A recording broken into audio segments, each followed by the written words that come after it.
beautiful human.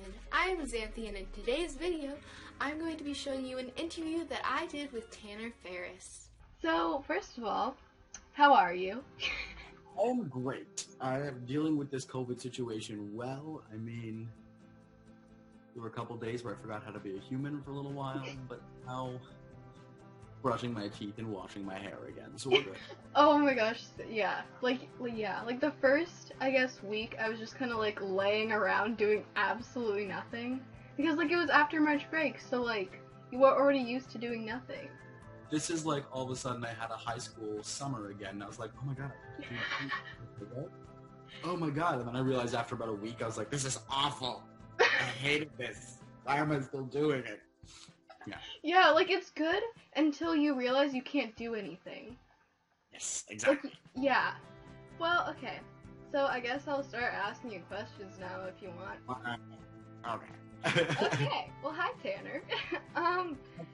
So first of all, what do you identify as? Well, Xanthe, I actually identify as a gay male. Okay.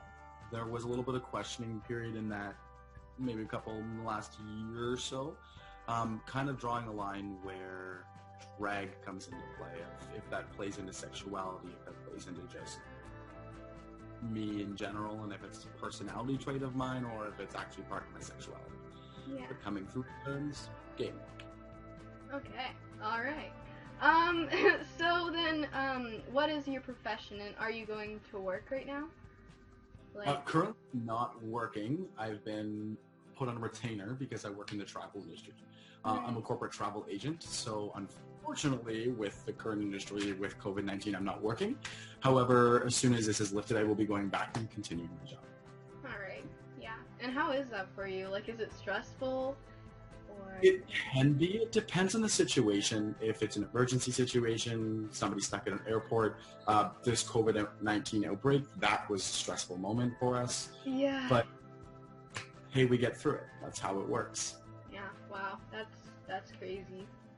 And then what is like your earliest memory, if you can think about it, when you kind of felt different than your like surrounding peers? The earliest memory I can recollect from feeling different was probably grade 4. Specifically, I moved to a new school, new area. I was new to the city. I was just very fresh and still growing up. I had no friends. And I remember starting at this new school and not fitting in at all. Taking a couple of weeks for it to happen, and kind of, even in that time period, never making that super strong connection of friends. I don't think I made that super strong connection until about high school. Yeah, that's sad. I'm sorry. But high school is definitely so much better for like actually finding people. Yeah. So then, I guess, how was your high school experience?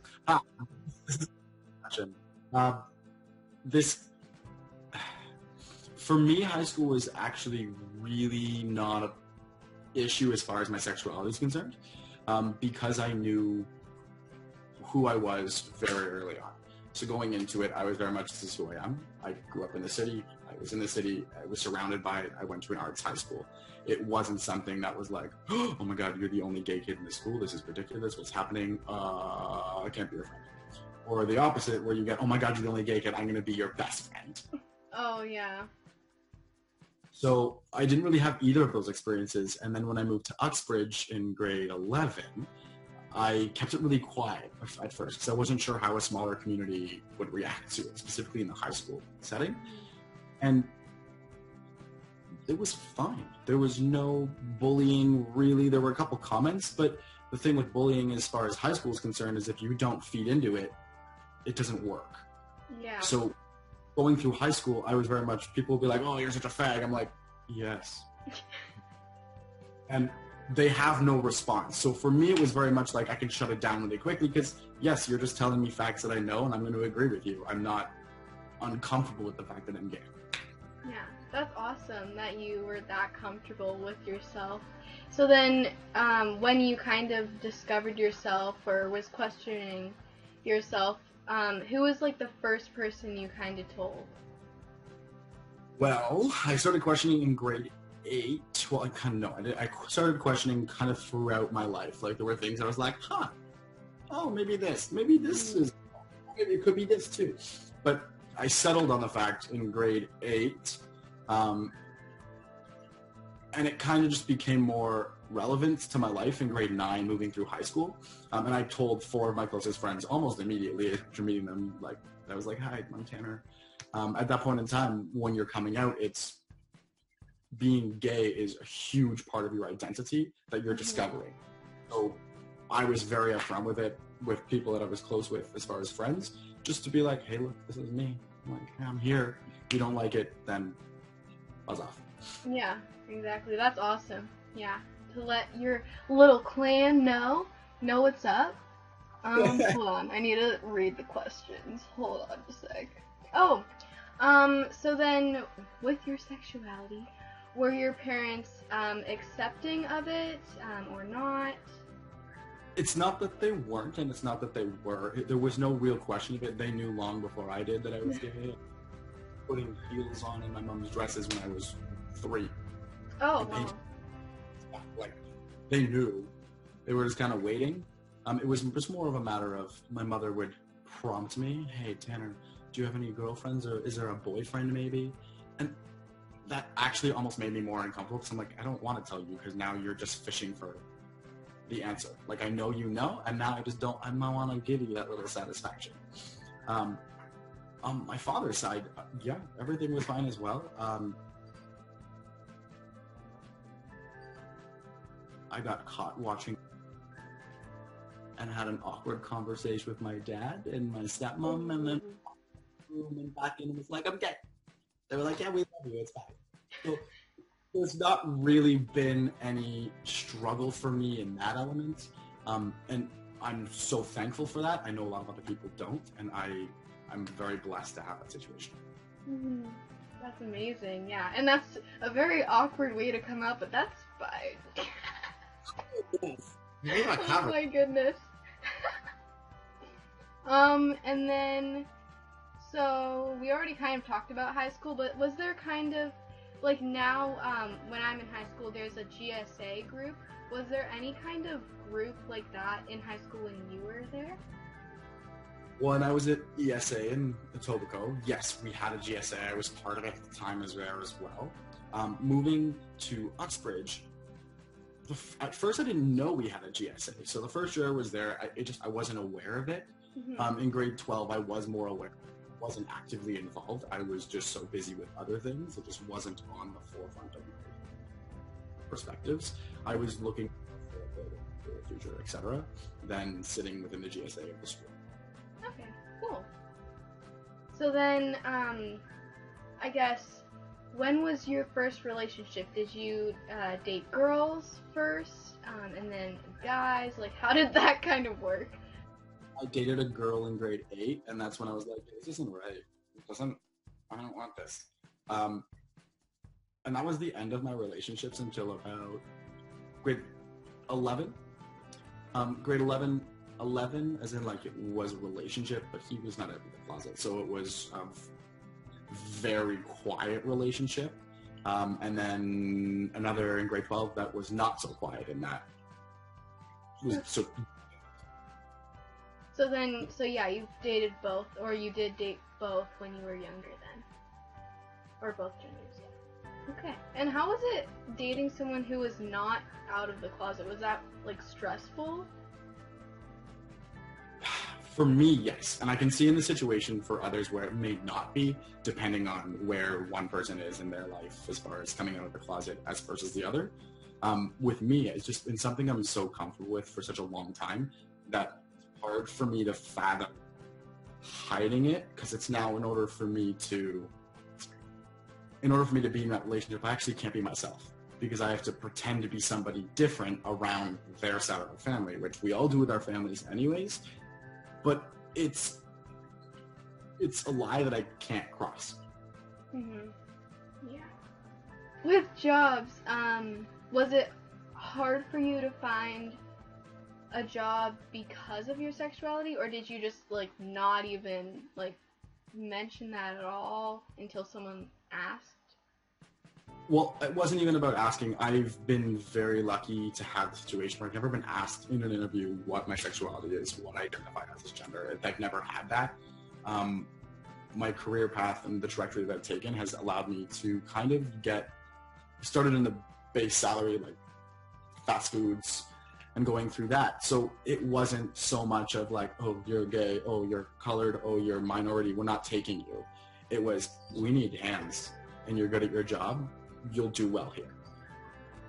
The community that was built around it and the people that I liked and have friendships within that came in of itself, and that was communicated, and my gender and my sexuality is communicated separately on an individual basis, but not me walking into an interview being like, hey, here.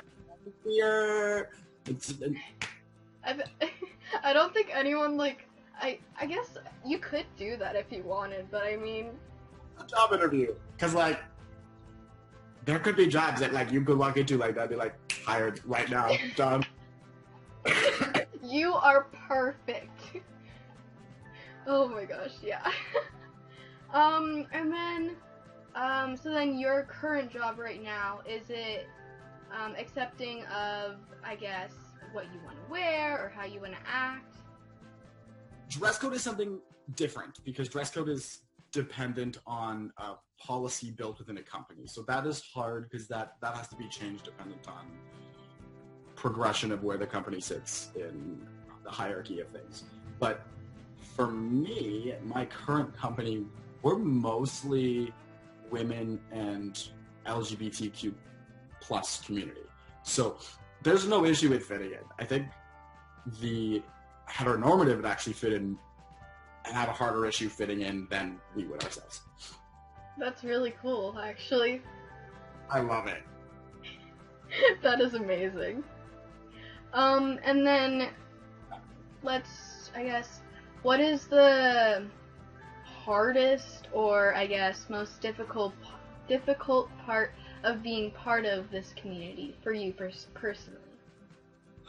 Personally, it's the amount of LGBTQ plus community that isn't accepting, isn't aware, isn't open, and allowing others to be less ignorant. Ignorance isn't something that is always chosen. People aren't aware of everything, and everything changes so quickly in our realm, their realm.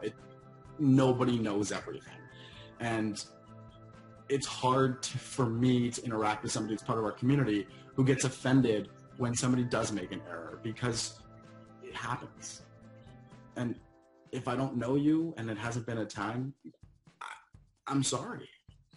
But there's a lot of anger and aggression towards the heteronormative community when it comes to knowledge and acknowledging us as a community. Mm-hmm. Yeah, I agree. And then what is your, like, what is the best part about being part of this community? The community. Yeah.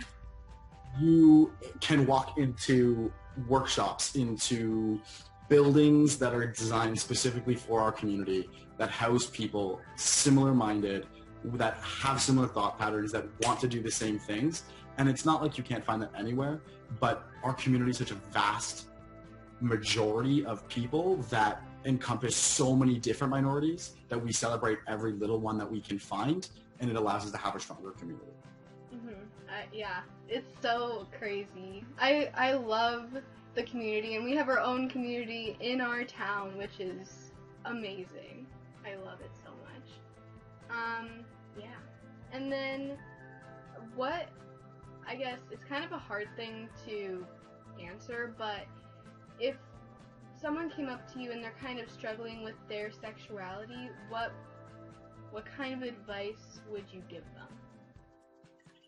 Don't rule anything off the table, and don't start trying to label yourself with labels that exist, because you might not fit.